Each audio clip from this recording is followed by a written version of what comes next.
Next chapter है pro social behaviour. ये social psychology का जो लास्ट सेक्शन है, फोर्थ सेक्शन, उसका फर्स्ट पार्ट है।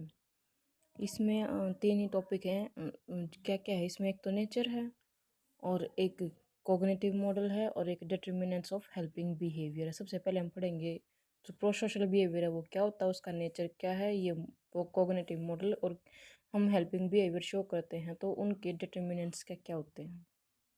अब स्टार्ट करते हैं प्रो सोशल बिहेवियर का नेचर। जो प्रो सोशल बिहेवियर है, ऐसा सोशल बिहेवियर होता है जो एंटी सोशल बिहेवियर से अपोजिट होता है। यानी कि एंटी सोशल क्या होता है? जो हमारे सोशल नॉर्म्स है, सोसाइटी के जो रूल हैं, उनके बिल्कुल अपोजिट चलता है, वो होता है एंटी सोशल। और एंटी सोशल के अपोजिट क्या है? यानी कि वो एक तरह का सोशल बिहेवियर हो गया prosocial behaviour. Stag and Brixton 1981 definition दी थी। उनके अकॉर्डिंग क्या था कि प्रो सोशल बिहेवियर को ऐसे वॉलेंट्री बिहेवियर के रूप में परिभाषित किया जा सकता है जिसे नियत से अन्य व्यक्तियों या व्यक्तियों के समूह का फायदा करने के लिए किया जाता है। यानी कि जो प्रो सोशल बिहेवियर है वो एक तरह का वॉलेंट्री बिहेवियर है। और ये बिहेवियर क्यों शो किया जाता है, या फिर ये क्या होता है, क्या बोलेंगे हम इसको, कि वॉलंटियर बिहेवियर कौन सा या प्रो सोशल बिहेवियर कौन सा होता है जो इंटेंशनली किया जाता है, यानी कि बहुत सोच समझ कर किया जाता है, और सामने वाले को फ़ायदा पहुंचाने के लिए किया जाता है। इसमें हमारा कोई स्वार्थ नहीं होता। इसमें जितना भी प्रॉफिट होता है वो सामने वाले का ही होता है। इस डेफिनेशन में वॉलंटरी और इंटेंशन दोनों जो ये टर्म्स हैं, वॉलंटरी और इंटेंशन, दोनों पे बहुत ज़्यादा फोकस किया गया है, जिसकी वजह से हम इस वर्ग में उन बिहेवियर्स को शामिल नहीं कर सकते जो अपनी इच्छा से नहीं किए गए। यानी कि जो बिहेवियर कोई भी इंसान है वो अपनी मर्जी से नहीं करता, अपनी इच्छा से नहीं करता, उनको हम ये प्रो सोशल बिहेवियर नहीं कहेंगे। दूसरा क्या है, जो बिहेवियर एक्सीडेंटली हो जाता है, यानी कि कई बार होता है ना कि कुछ भी एक्सीडेंटली हो जाता है कई बार बिहेवियर, जैसे किसी की हेल्प करनी है और वो कोइंसिडेंसली हो जाती है, यानी कि हमारा इंटेंशन नहीं होता, या फिर एकदम मतलब एकदम से जो सिचुएशन सामने आती है वो, उसको भी हम प्रो सोशल बिहेवियर नहीं कहेंगे। एग्जाम्पल क्या है कि यदि एक व्यक्ति को टैक्स देना पड़ता है जिससे उसका धन खर्च होता है, तो ये वॉलेंट्री बिहेवियर नहीं है। ये इंटेंशनली तो किया जाता है, लेकिन ये प्रो सोशल बिहेवियर नहीं हो सकता। क्यों? क्योंकि उसमें उसका मतलब अपना स्वार्थ हो गया ना। अगर वो टैक्स पे नहीं करेगा तो ये उसी के लिए सही नहीं होगा। यदि एक व्यक्ति अपनी इच्छा से किसी भिखारी को खाना खिलाता है तो ये प्रोसोशल बिहेवियर है, यानी कि वो इंटेंशनली करता है और सामने वाले को डायरेक्टली फायदा पहुंचाने के लिए करता है। प्रोसोशल बिहेवियर को डिफाइन करने के लिए पांच बातों को ध्यान में रखना पड़ता है। सबसे पहले कि ये जो प्रोसोशल बिहेवियर होता है ये एक्चुअल बिहेवियर होता है। ये नहीं कि कोई इंसान इसका शो ऑफ करे ना, तो ये किसी की इच्छा होती है, और ना ये कि मैं किसी को शो ऑफ करूँ, मेरे बारे में कोई अच्छा सोचे, ऐसा कुछ नहीं होता। ये इंसान का एक्चुअल बिहेवियर होता है। इसमें वर्बल या नॉन वर्बल किसी से भी दूसरे को फायदा पहुंचाया जाता है, यानी कि इसमें अपना खुद का कोई फायदा नहीं होता। जितना भी फायदा होता है वो सामने वाले का होता है। यह फायदा टारगेट व्यक्ति को डायरेक्टली और इनडायरेक्टली हो सकता है। जरूरी नहीं कि हमें किसी की हेल्प करें तो हम उसके सामने जाके ही करें, हम उसे इनडायरेक्टली भी फायदा पहुंचा सकते हैं। फोर्थ है, ये बिहेवियर नियत से किया जाता है, यानी कि इंटेंशनली किया जाता है। ये बिहेवियर जानबूझकर किया जाता है। फिफ्थ पॉइंट है, ये वॉलेंट्री बिहेवियर होता है। यह किसी के दबाव या लालसा में नहीं किया जाता। ना तो उसमें किसी इंसान का लालच होना चाहिए और ना ही किसी के प्रेशर में आगे करना चाहिए। वो उसका अपनी मर्जी से किया हुआ बिहेवियर होता है। बैरन और बायरन 1987 के अकॉर्डिंग क्या था कि प्रो सोशल बिहेवियर ऐसे बिहेवियर को कहा जाता है जिससे इस व्यक्ति को करने वाले व्यक्ति को कोई स्पष्ट लाभ नहीं होता, लेकिन इससे उसे कुछ जोखिम जरूर उठाना पड़ सकता है या कुछ अंशों तक बलिदान देना पड़ सकता है। ऐसे व्यवहार आचरण के नैतिक मानदंडों पर आधारित होते हैं। यानी कि अगर कोई किसी की हेल्प करता है ना तो उसको फायदा नहीं होता।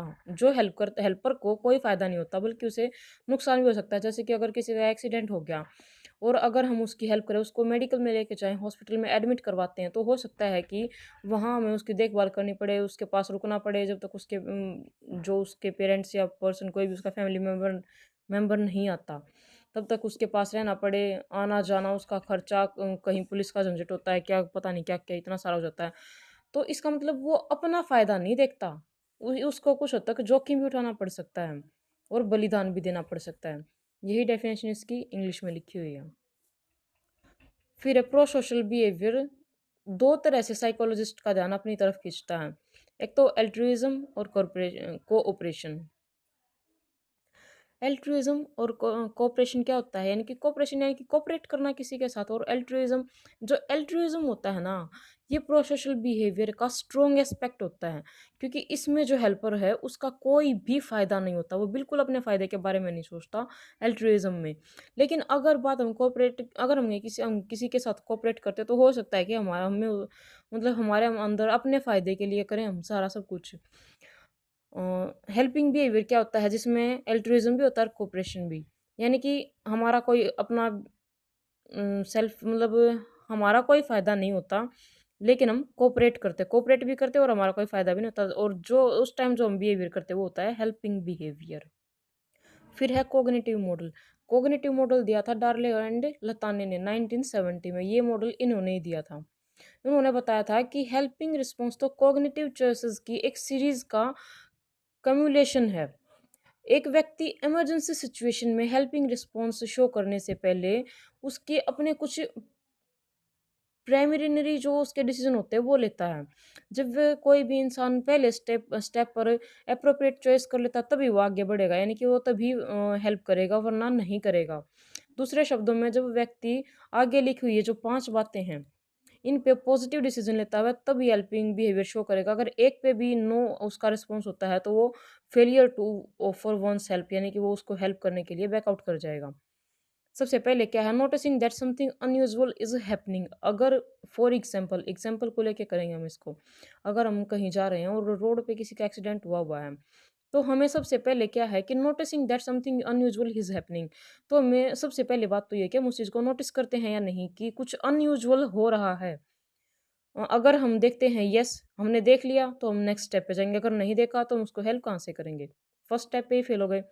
फिर है inter interpreting interpreting the event as an emergency, यानी कि इमरजेंसी की सिचुएशन है या नहीं। अगर हमें लगता है कि जो सिचुएशन है ये इमरजेंसी की है तो हम अगले स्टेप पे जाते हैं। अगर हमें लगता है कि इतनी इमरजेंसी नहीं है, कोई और भी हेल्प कर देगा, तो हम यहाँ से बैकआउट कर लेते हैं और उस बंदे की हेल्प नहीं करते हैं। थर्ड पॉइंट है accepting one's responsibility for helping, यानी कि हेल्प करने के लिए हम उसको हेल्प करेंगे या नहीं, ये चीज़ भी हमें एक्सेप्ट करनी है।